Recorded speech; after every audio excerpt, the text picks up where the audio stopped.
Okay, I think we should give just 1 minute because we have 60 people signed up for today and 13 people signed on. So we've been getting about a 50% people of signing who like actually register are able to show up at the time of. So if we just give it another minute. What do you think, Sarah? Yeah, I think that's perfect. And we can send it out to everybody on the list. Right.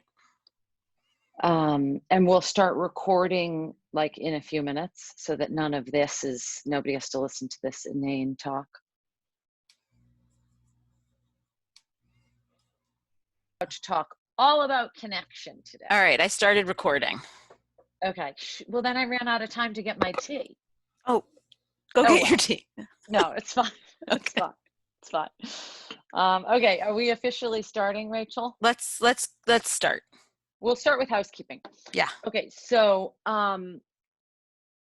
this part is sort of arguably the most boring. You're on Zoom. I'm sure everybody by now, if you weren't before, is super familiar with it. Rachel is sort of command central up there because she hosts it. So you'll see she has you muted now. That is not because we want this to be silent. That's because background noise is, distracting. So if you have something to say or you have a question, 2 ways to do it. Down in the chat where people were writing hello and all of that loveliness. And also just unmute yourself and ask a question. It's totally fine with us. We would rather this be very involved, sort of is the feeling you'll have at the outcome, at the end of it, which is our real goal, is to play with how our feelings can be influenced. And specifically today, we're going to look at how that can be influenced through connection and investment. Investment in the process is key. So invest, ask questions.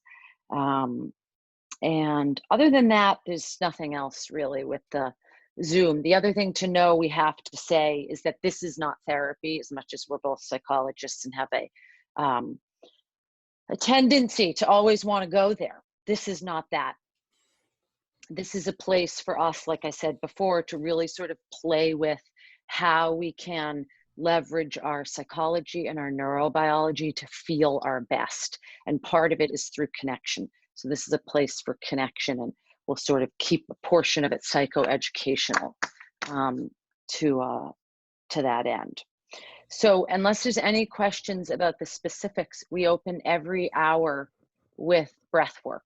So we're going to just sort of arrive in our kind of experience in our skin and bones, unless people have questions about the particulars. I don't see any. Okay, so sit any way you want, preferably not cross-legged and not with your arms crossed. And if it feels good, lower your eyelids and take a few unregulated breaths in and out. And just observe how the breath is automatic. We don't have to tell ourselves to breathe, although that can be helpful. And then start to deepen the breath. Start to actually put some effort into elongating the inhale and prolonging and elongating the exhale.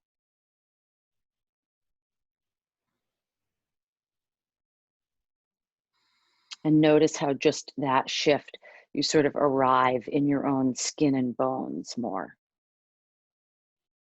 So begin to just quiet your mind and quiet your body and observe the relationship between the two.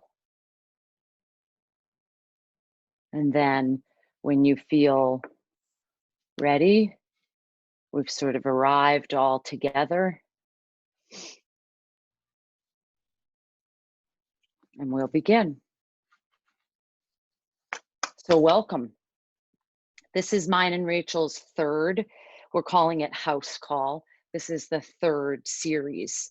And we really thought deliberately how to work with something today that felt like it wasn't sort of more of what we've been talking about. We're going to summarize sort of the arc of where we all are now that I'm in Hawaii for now.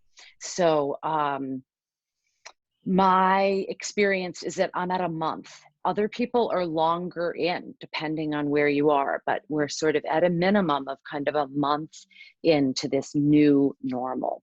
And when we first met, for many of you, I see you've sort of come all 3 times, and that's great. So when we first started meeting, most of us were really kind of staunchly in this fear space, and we could feel it, right? You could feel how it was racy. And against what seemed like we would never adapt, here we are, and we've all gone through this process of adaptation.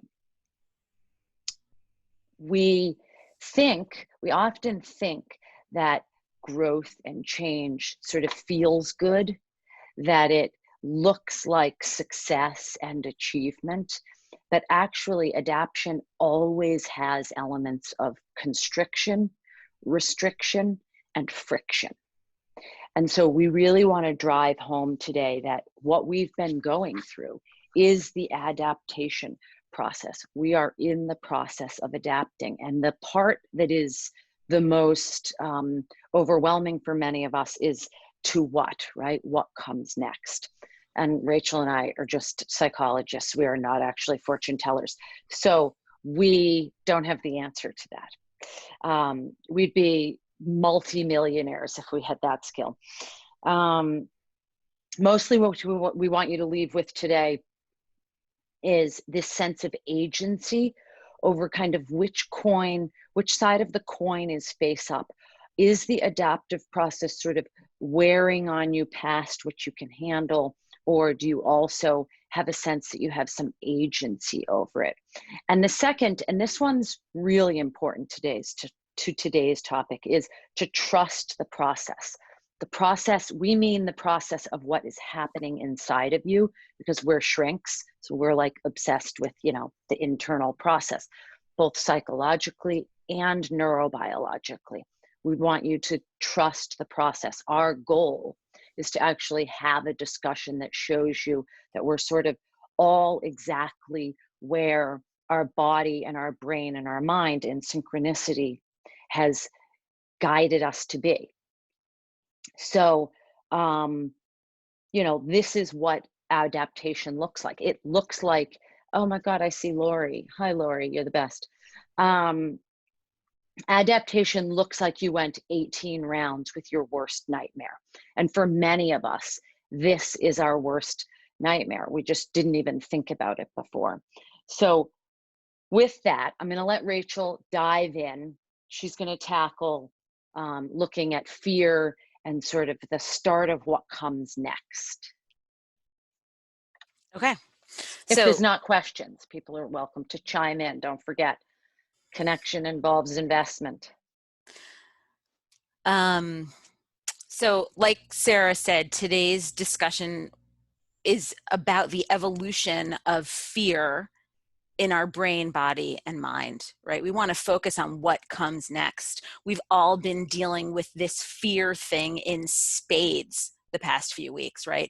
It's dynamic and it is disorienting, but fear can also be a tool to focus us and help us steer through making these critical decisions.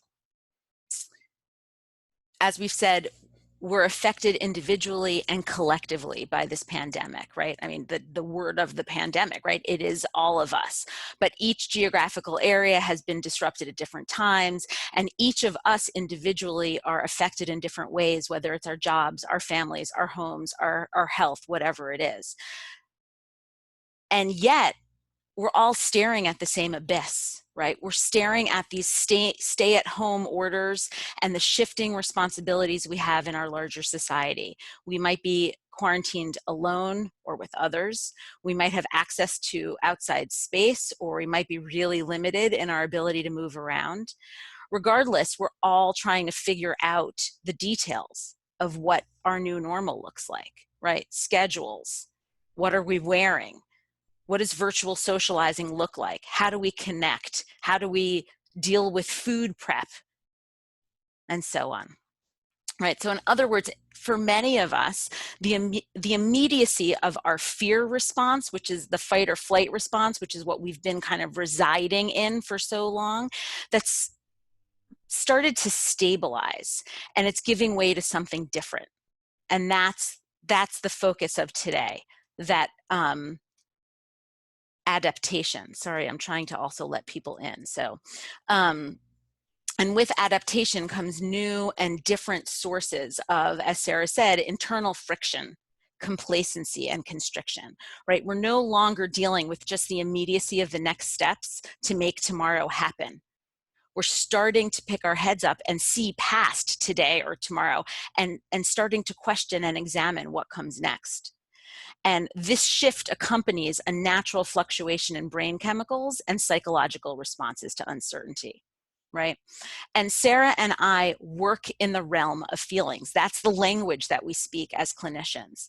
And what I'm hearing from people is that our zeitgeist has shifted. We've gone, from the most part, from anxious to stagnant.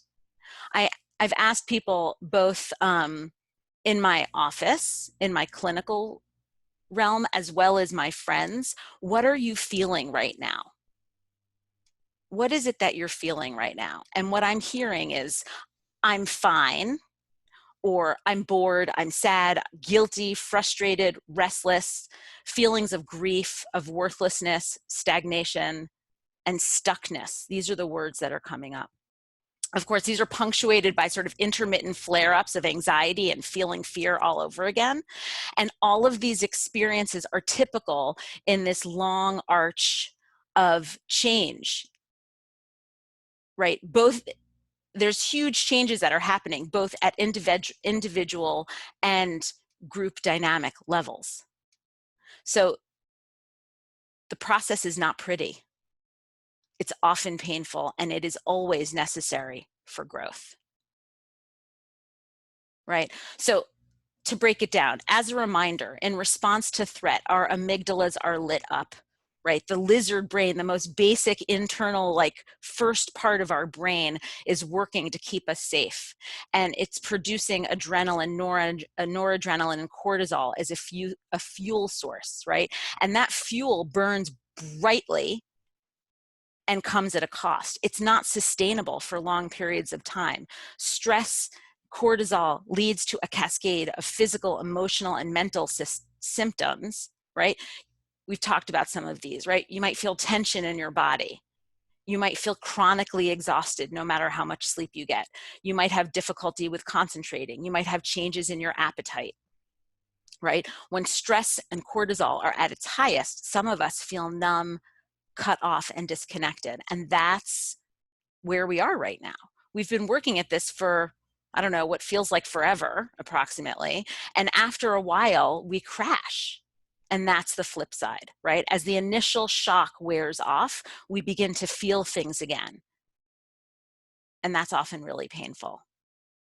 So, for example, one example that I found I thought was really interesting is when researchers look at fMRIs of the brain, so functional MRIs of the brain, the part of the brain that processes pain is the same part of the brain that processes separation anxiety, right? Which is why the loss of a person close to us physically hurts us, right? Which is also why this enforced separation from our normal lives feels extremely painful.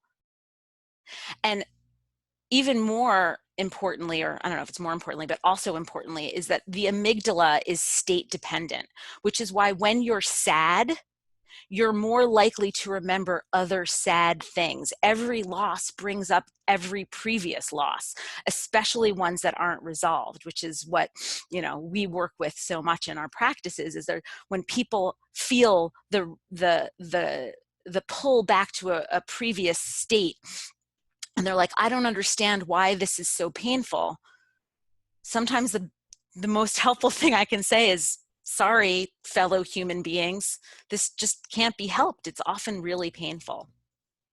And all these words that I said before that I'm hearing from people, fine, bored, sad, guilty, frustrated, restless, grief, worthlessness, stagnant, right, are basically shades of the same color. They're synonyms for the same feeling. The state is not comfortable, but it's a necessary one. You can't have release without struggle, right? If you allow yourself to know your own struggle, that will point you in the direction of your deepest values and greatest gifts, right? So some of the things that I've been talking about with folks, and we're hoping to talk about today, is don't be afraid of the boredom, right? That feeling of stagnation can allow us to recharge. If our minds are slower, sometimes we can find a way to be more creative.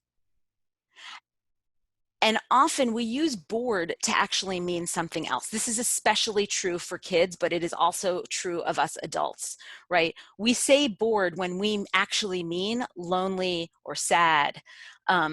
And we don't have to rush in to define it for ourselves or for others. We don't have to solve it. The important task here is to ask questions, to try to get to the bottom of the feeling, and to allow yourself or whoever you're with to sit with that feeling without having to solve it. Many psychologists have theories about boredom. Some believe that it comes from a disconnection from others or our environment. And that brings us to our next major point, which Sarah is going to really talk about.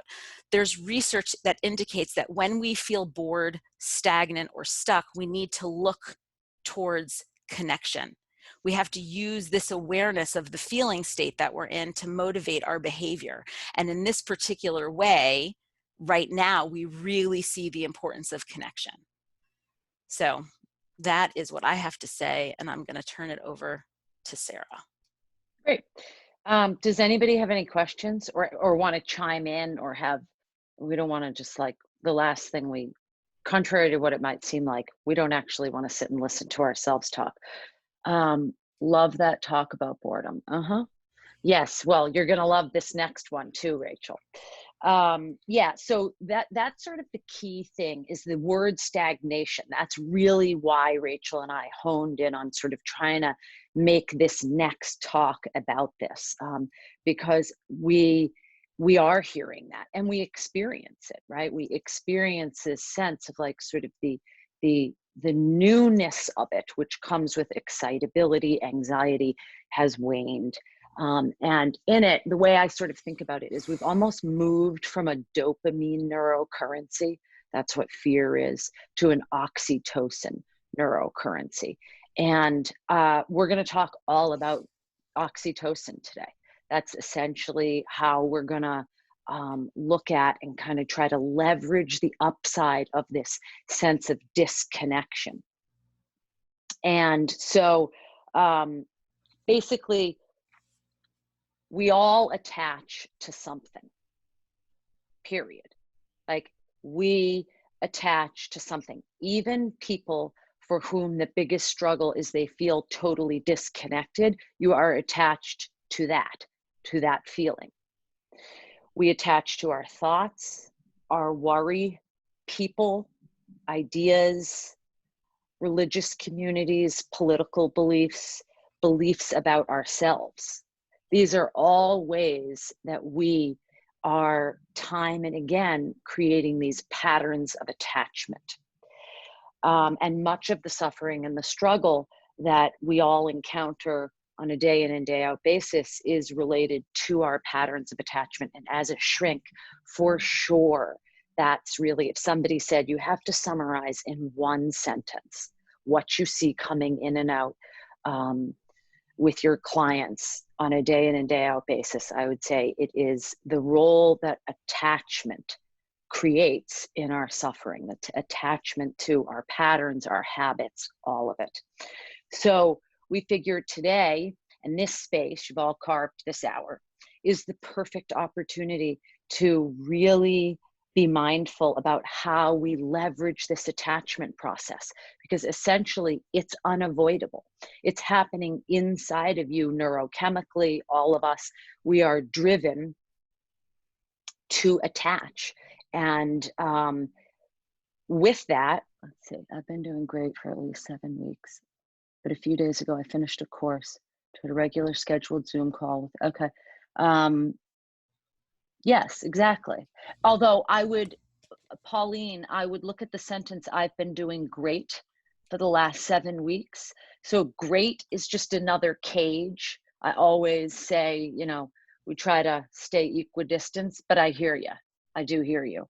Of course, so which is the connection. So we're glad you're here. I think at the end of this, you'll get another little hit of dopamine. Okay, so we're going to be, this is the hour, we're going to be super, super mindful. Connecting is necessary. It is literally one of the most important evolutionary allies that we have, and how we actually came to sort of survive and thrive. And also when we just look at all of us taking this time right here, that is in and of itself a testimony to the drive for oxytocin. So we're going to get under the hood a little bit on it. I'm not going to spend much time on the geeky science because I'm never sure if I'm populated by people that are interested in the geeky science that I am. But a little bit of info is necessary. Okay, so oxytocin, which is released by the hippocampus, you can even see that the regions of the brain shift over and over because everything is impermanent, right? So everything is shifting, primarily coming from the amygdala. Now we're talking about the hippocampus. This is deemed the cuddle chemical by pop culture, and it is literally the culprit in any bonding process, from breastfeeding to Burning Man. You will always have oxytocin present. It's at the heart of every successful organization. There's a great book by Dan Coyle, all about this, about essentially, it's called Culture Code, essentially about how oxytocin is present in this sense of you belong here, and that it's one of the key successes organizationally for organizations. And Rachel and I have done a bunch of talks on that topic specifically. But here's an interesting thing that I didn't know before thinking about it in this domain. It's also known as the crisis chemical. And I should be clear, oxytocin is a hormone in terms of chemicals. So it's also known as the crisis chemical because it is released when the brain detects that there is a threat to attachment. So there's a bunch of scientists from Norway and the US that paired up. I think it was New Mexico here in the US, University of New Mexico. They paired up, they studied couples. This is in couples work. And what they found is that the highest level of oxytocin is when both partner was in sync, right? So that's why we all tried to take the breath and show up here, because then we're all actually mirroring each other and we get the best return on investment.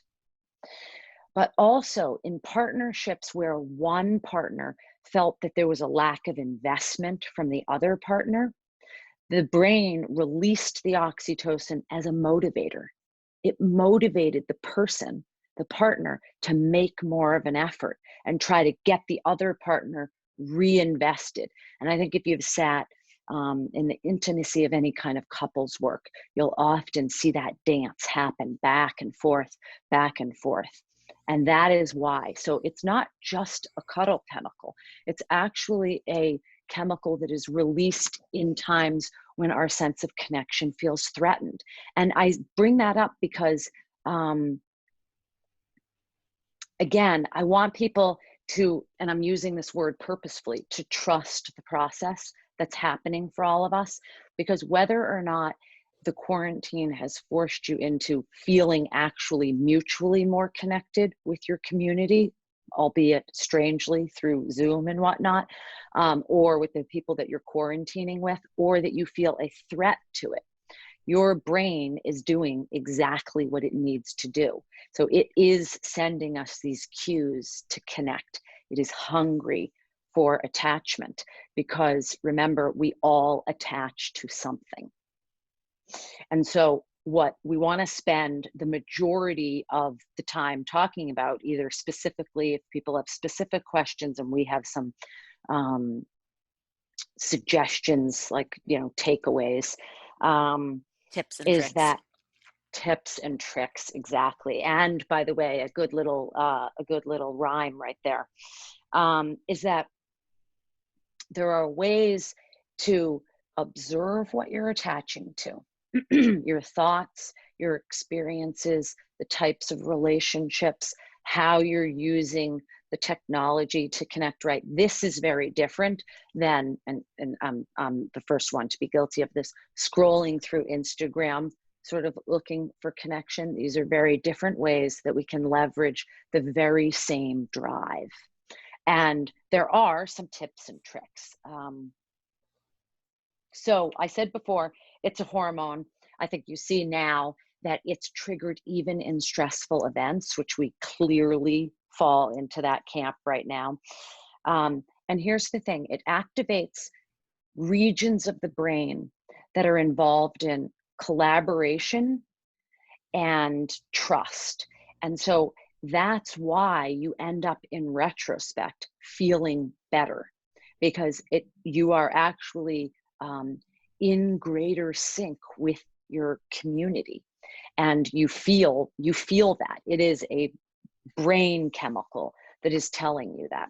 Now, here's another interesting thing though. There is always all of our neurochemicals and all of the neurobiological processes that occur as the result of that integrated system of brain, mind, and body, all of that are morally and ethically neutral. So this sounds awesome. And it sounds like, why can't we just like take this in a pill and like, we'll all feel good and that will be that. But actually oxytocin is present. What psychologists call it are in and out group processes. And it sounds benign enough, but it's not. At its most extreme, that's the process by which we are all susceptible to cult worship and all forms of nationalism.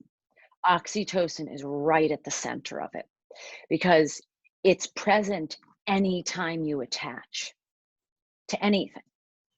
So the real lesson that we sort of want to think about, I'm going to get to this question, Jennifer. The question is, what if you feel you don't attach to something? We're going to get to that. But it's always present, and it doesn't make a decision on whether or not what you're attaching to is a good source of attachment. It just attaches. Okay, so let's answer this question. What if you feel you don't attach to something? Jennifer, are you reluctant, or do you want to unmute? Can she unmute herself, or do you have to, Rachel? She can, I think. Okay. If you want to, it might be helpful if my first, having no interaction, I would say, hi, let's find you. Oh, there you are. Here. Oh, sorry, I have my camera across. Hold on. Let's see. Okay, here I am. Hi. Hi, thanks for the question. Yeah, sure. Tell me a little more about it. You feel you don't attach to people, things, what? All of it? You feel disconnected? Yeah, I think I do. I mean, if we really break it down, I'm sure that I do attach to certain things. I think it's definitely a struggle. It's I think because it's safer not to attach.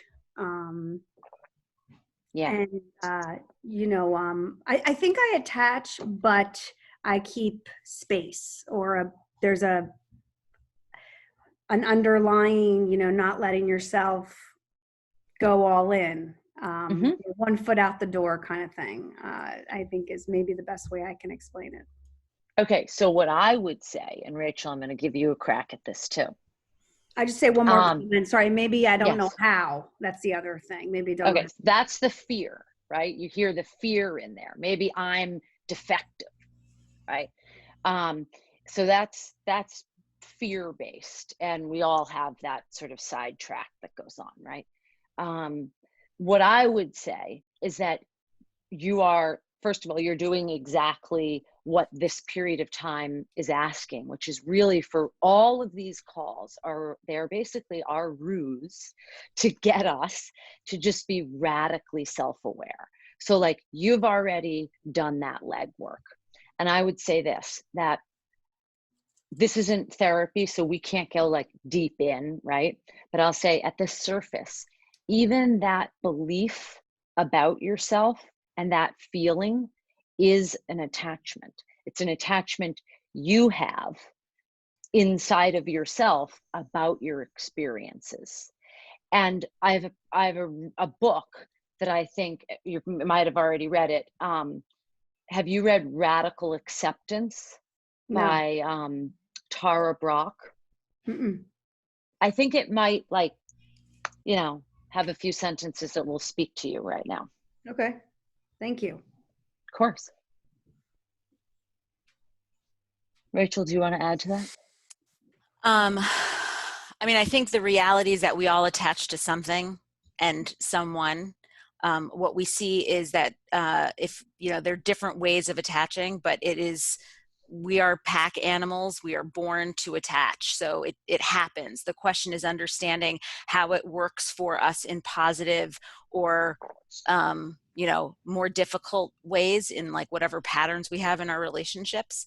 And the other thing to keep in mind is that, I think we said this last time, there's nothing in this crisis that's creating anything new in our characters. It's just revealing the places of stress, right? It's just a different container that's got everything under much more, pressure than something we've had before. But so if that's something that you're noticing is coming up for you right now, that's a great place to turn your attention to kind of understand, like, this is where my inflection point is, right? Mm-hmm. Mm-hmm.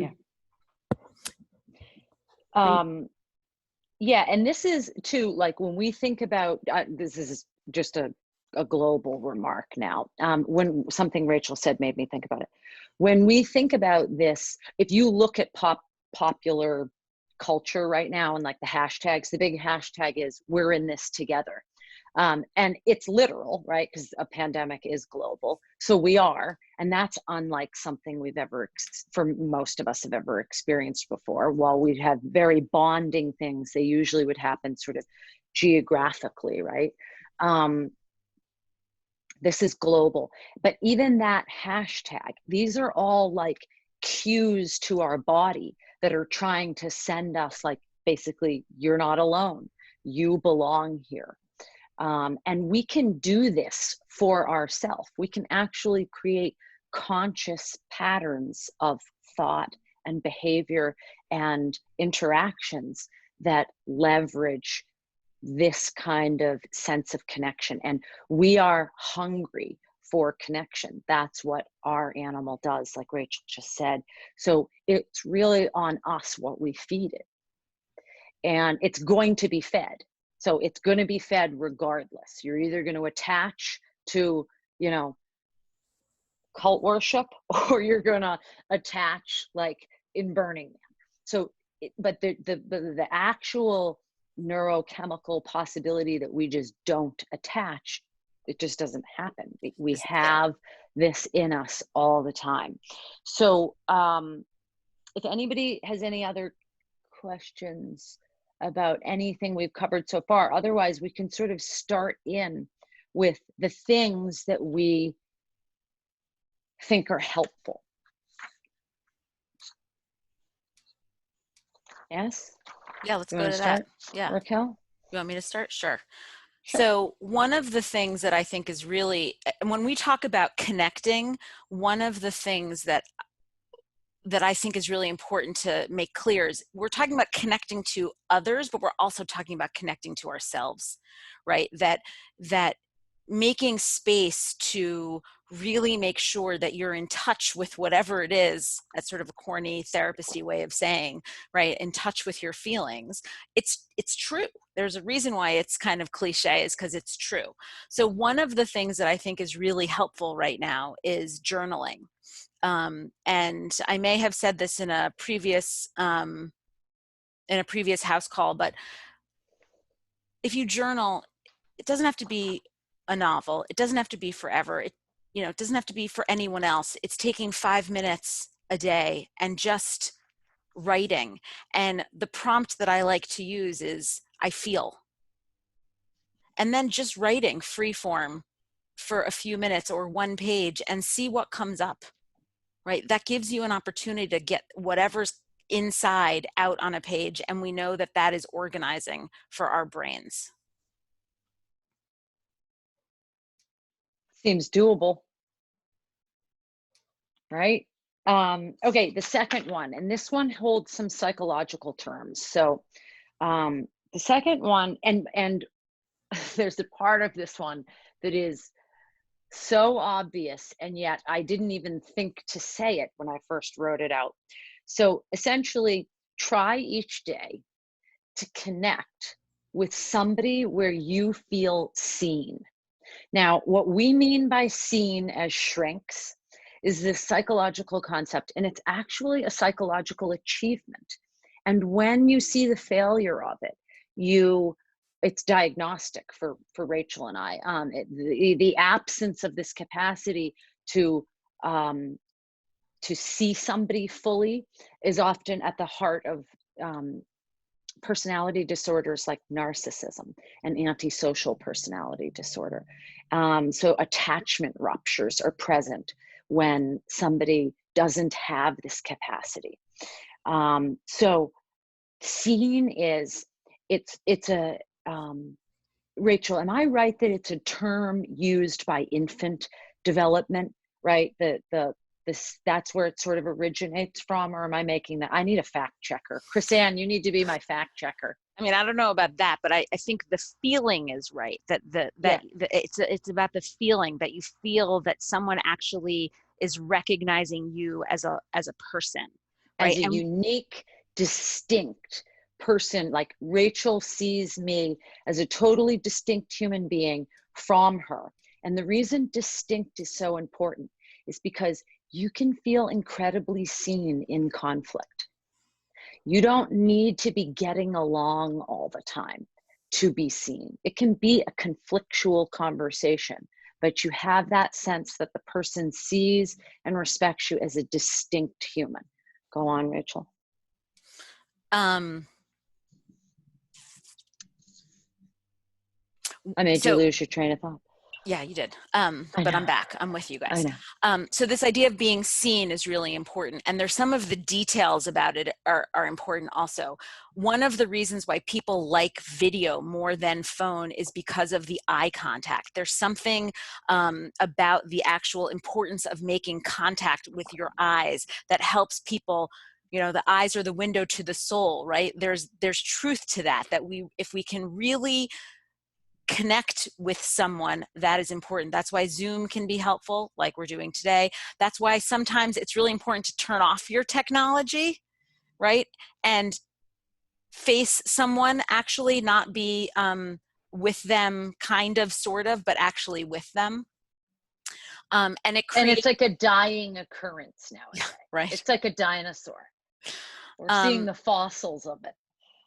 And the third piece is, connect with someone that helps you feel seen, but also being that person for someone else, right? Which goes back to this idea of not rescuing people from their feelings, but being able to sit with this really sucks right now. It's really hard. No matter how much gratitude we have, no matter what we can see as our successes in the world, it's just really hard, and that's okay. And I can sit with you in how hard it feels. That's one of the things, like, to get behind the curtain of like why shrinks help. And yes, as the larger debate may reign, are they actually helpful? I believe we are. One of the reasons is that we like you pay us to sit and be present without necessarily fixing it or trying to distract you from it, and there is something very reparative in that. So from a practical standpoint, this notion, this suggestion of go connect with others, it sort of sounds, actually all of these suggestions are going to seem simple on the surface, but like really think about somebody that you feel that way with, and you're lucky if it's your spouse, and but a friend, relative, anybody that you can think of, including your therapists, maybe, who you turn to for this kind of engagement. Remember at the opening, I talked about the word investment. Oxytocin is an investment chemical. If the person, yeah, go on.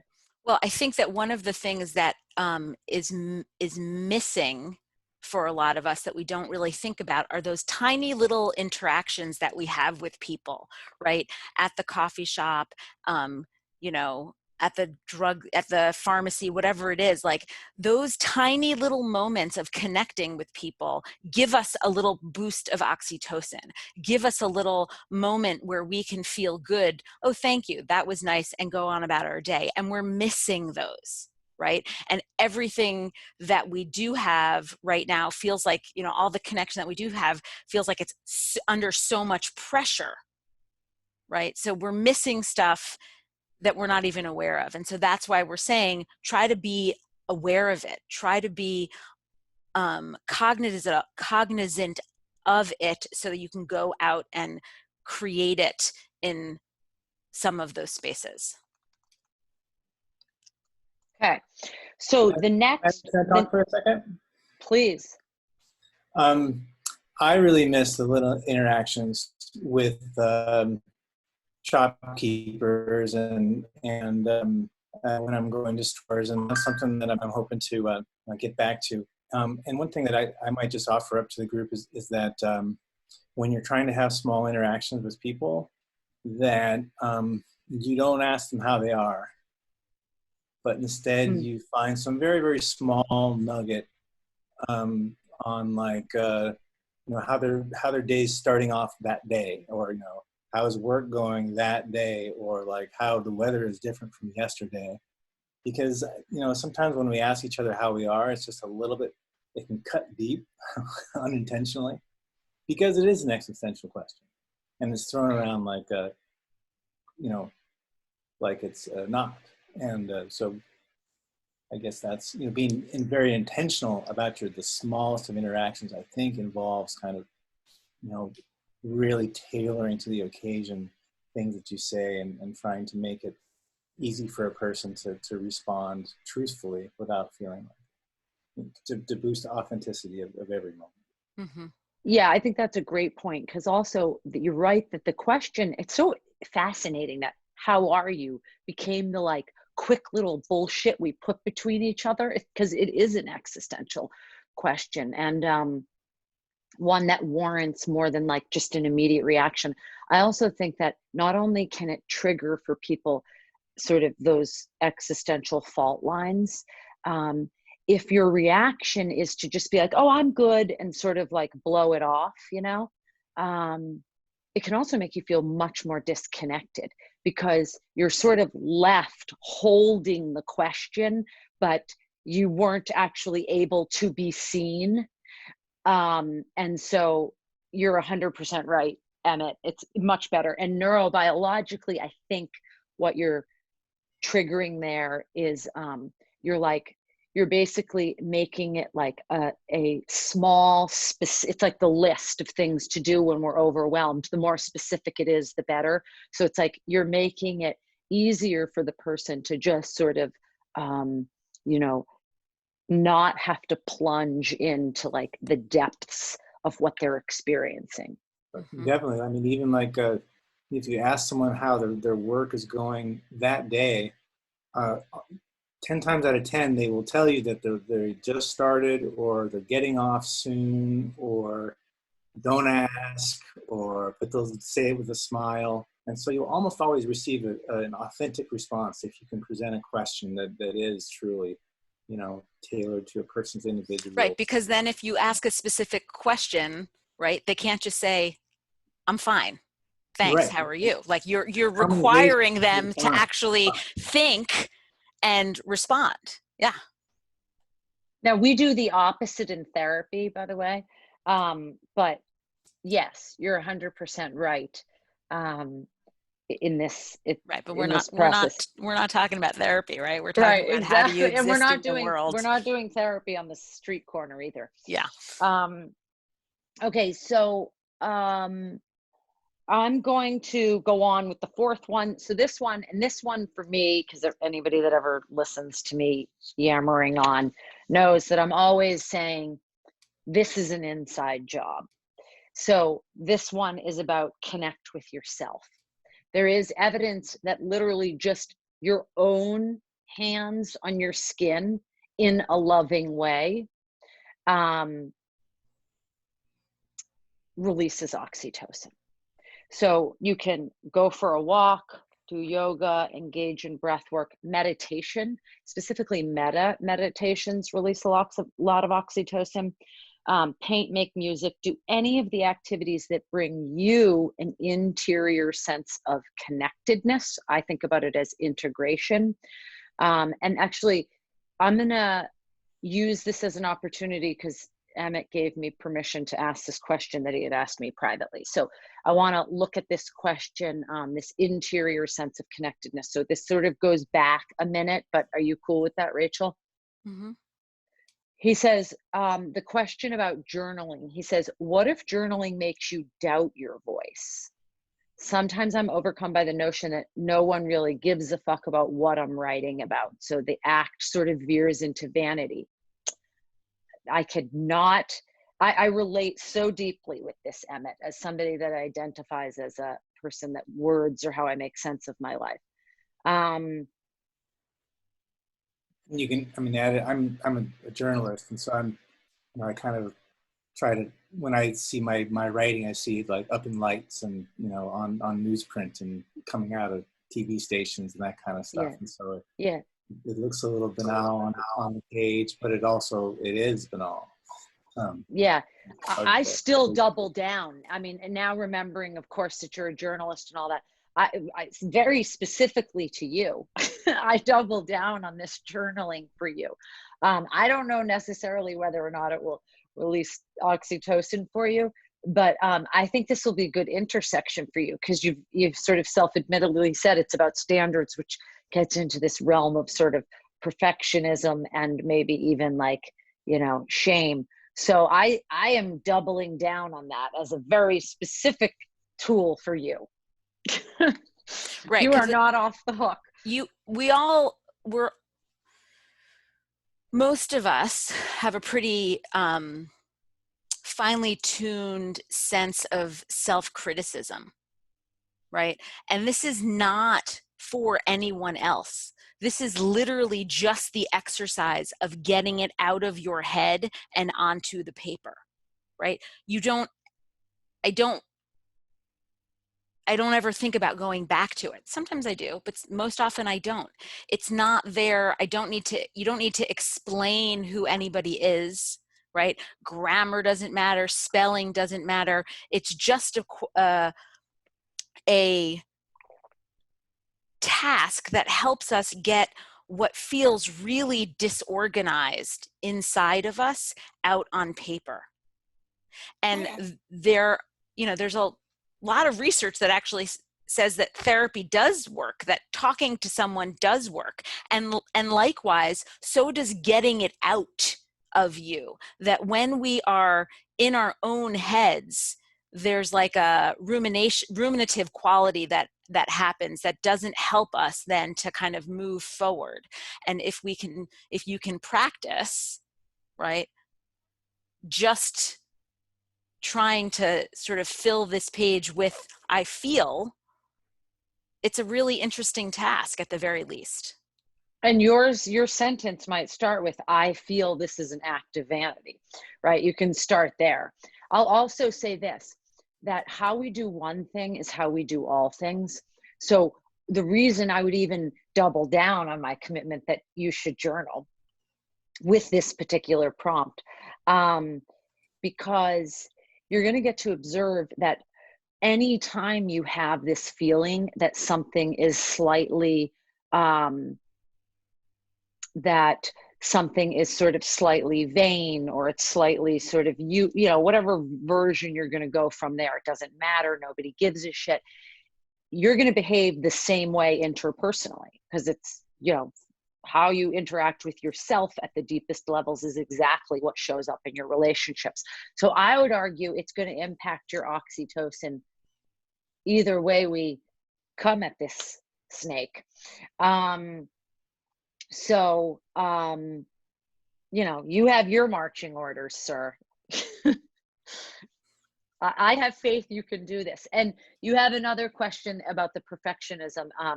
Yeah, and let's talk about, I mean, I don't know that we want to get off on it now, but I got a whole thing on perfectionism that you may love. So we go way back. You can just call me.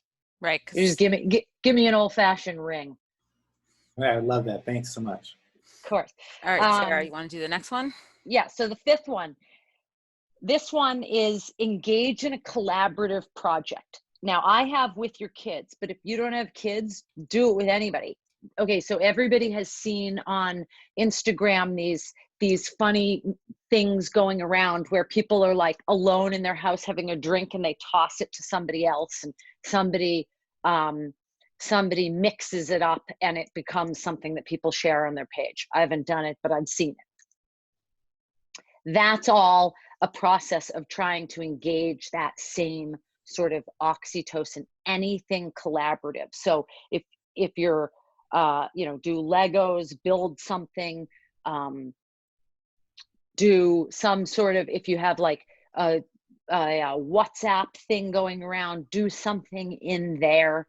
This effort to do collaborative things is it's a direct kind of bypass into the sense of connectedness. The other thing you can do is, especially as quarantine starts to loosen in some areas, is you can make a meal with somebody. Just the act of making a meal and having it. You could do that over Zoom as well. People are doing, Rachel did board games with friends, right, Rachel? That was all, whether she knew it or not at the time, was all to get a sense of connectedness back. Right. So whatever, you know, so other ideas that I've heard are people are doing bake-offs, right, with their family members, or different kind of online games. Whatever it is, that's a collaborative project feels good. It helps us feel connected. And then the last one that we wanted to kind of offer is acts of service, right? Doing something for someone else. So, you know, people have been doing like going to someone else's house in the, you know, sidewalk in front of the house and drawing pretty things, or making a collage or a mural for someone, bringing a there's lots of different ways you can think of acts of service, but the idea is that if you are giving of yourself, that feels good, right? For all of the reasons that we've talked about today. We're less focused then on this idea of surviving, and we're much more focused on the ideal of connecting. You can bring somebody's mail in, you know? And those of you living where it's still ridiculously cold and snowing, like shovel somebody's walkway. All of these ways, it's just free. It's just like a free, and it is that same, remember that it's an investment chemical. So like as I connect and be more present, you all also get a spike in oxytocin, right? So the act of service is a win. That's what we mean when we say it's a win-win. You feel better and the other person receives inside of themselves a sense of feeling better. So questions, comments. We've about 5 minutes. We'd love to hear from folks. Yes, Miriam. Hi. Hi. I actually find that in my practice, most of my clients are resistant to journaling. So it was interesting to hear. Do you wonder why that is something that so many individuals are resistant to do? I don't wonder. I totally get it. You know, and I have a blog and write, you know, I generally try to keep it nice, professional, but there's some doozies in there that are personal. I totally get it. My sense is that whenever I am blocked with writing, it is because I am blocked. I am blocked emotionally. I think writing goes straight to empathy, like it gets straight into our like empathic, intuitive world. And, you know, when it goes great, you feel like it's like flow, right? And when it doesn't, it you know, and also if you're struggling in any way, it's just I just think it's a natural block. I really empathize with it, Right. Down deep. And so I just, you know, I can talk about it with people, right? Susanna wrote, I think people are scared to be read by someone. Shift is saying it makes it more real, so it's more scary. So there are lots of legitimate reasons why people don't like to do it, and I respect that, right? But I also know that there are reasons that are good to do it, and I know that when I have helped people find a way to do it, it has been helpful, right? The worst feedback I get is that, well, it was only a little helpful. That's like the worst feedback. So, you know, but yeah, lots of people don't want to do it, and that's okay. There are other things to offer. Another thing that I was going to say is when you're talking about fear, what I'm seeing in my practice as well, many individuals are afraid to settle into the new normal too. Yeah. They're like Yeah. holding on to it's going to be over almost, or they're still staying, they're stuck in the fear. I don't want this to be the norm. Mm-hmm. Anything Yeah. you can do that, or? I mean, that's an existential crossroad, and I, you know, like those crossroads, but yeah, I mean, I get it because, you know, people are like, I just wanted to go back to normal. And the reality is there is no going back. I mean, we're just going forward. It doesn't mean forward won't be some new, brave new world. I am not a fortune teller. I don't have any superpowers. I'm just like an ordinary person, right? So I totally get it. I think I'd empathize with it first and foremost. But yeah, there's no going back prior to the pandemic. Every moment is the moment. But there is also like a lot of grief over what we've lost, right? Yes. And so sometimes it's much easier to stay present in the fear because that at least feels more up, right? There's more of the like, it's a high. Cortisol, it's a high, right? And that feels to a lot of us, it's even addictive, right? That feeling of up is better than the feeling of the grief and the sadness and the stagnation and all of that. So sometimes, yeah, you just got to sit in what people are offering and like. That's what adaptation looks like. Adaptation is painful. It's in retrospect that we look at it as great, right? We're like, oh, and all this, right? But during it, it feels like this. So I just like, this is a period of time where I've always been acutely aware of that I am more human than otherwise. And right now, I just am reminded again of like, yeah, I totally get it. I mean, I'm going through exactly what all of my patients and clients are going through. So, you know, again, that thing about being seen, you just sort of show up to that moment with them. And that's all you can do. For those of us who are creatives and self-employed entrepreneurs, this major life shift in economy might change our career trajectory. Yes, you were just the gal to do it, Rachel. You've already done it before. This could be a positive thing. So how would we begin to find our next thing? Okay, so this is sort of a great topic. I don't know that we're going to be able to tackle it today, Rachel, but my Rachel Barbanel Freed and I are going to tackle that as a whole thing unto itself. But you're absolutely right. And I would say, because I know you privately, that you've already reinvented yourself at least once in the time that I've known you since high school. So you got it in you, girl, but you have to stay in the struggle. You just don't know yet.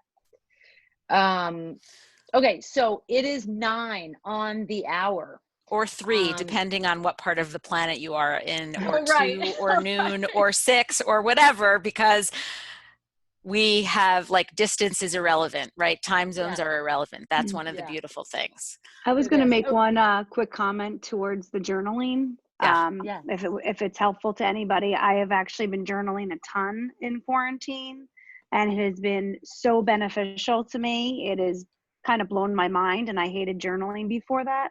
And just one thing that I think I did differently was that I'm journaling topics instead of just my day to day was, blah, blah, blah, or whatever. It's so much easier. I have a notebook, and I'll just specifically journal a specific topic. And then I just start writing, and then it just kind of takes form on itself. And then usually pretty much every time another topic comes out of that journal that I want to do the next time. So just that's how it works. Some feedback. That's really great advice. It sort of falls on the same premise. This is the writing version that Emmett talked about with the greeting version, right? It sort of gives some containment to something that can otherwise feel just quite nebulous and overwhelming. So that's I was thinking great for advice. Miriam. For give your clients a topic. Thank you. Okay, so what I mainly want, we're both going to sort of conclude. What I want to mostly say is just thank you. Thank you for coming. Thank you for showing up. You guys have been and continue to be, these opportunities to do this are, for me, something that I never would have done a year ago, ever. And Rachel can attest to that. And I just am so grateful for everybody coming and really wanting to connect. Let's stay connected. We said it in the beginning. We don't want isolation to become disconnection. So thank you, everybody. And we're hoping to do another one of these in another couple of weeks, because I think there's going to be, more stuff to talk about always. So stay connected with us. We have websites, blogs, Instagram, Facebook. Sarah is Dr. Sarah Sarkis. I'm Dr. RBF, Dr. RBF. And we look forward to connecting with you all again soon. Thank you. Thank you. Bye, everybody. So good to see everyone. Thank you.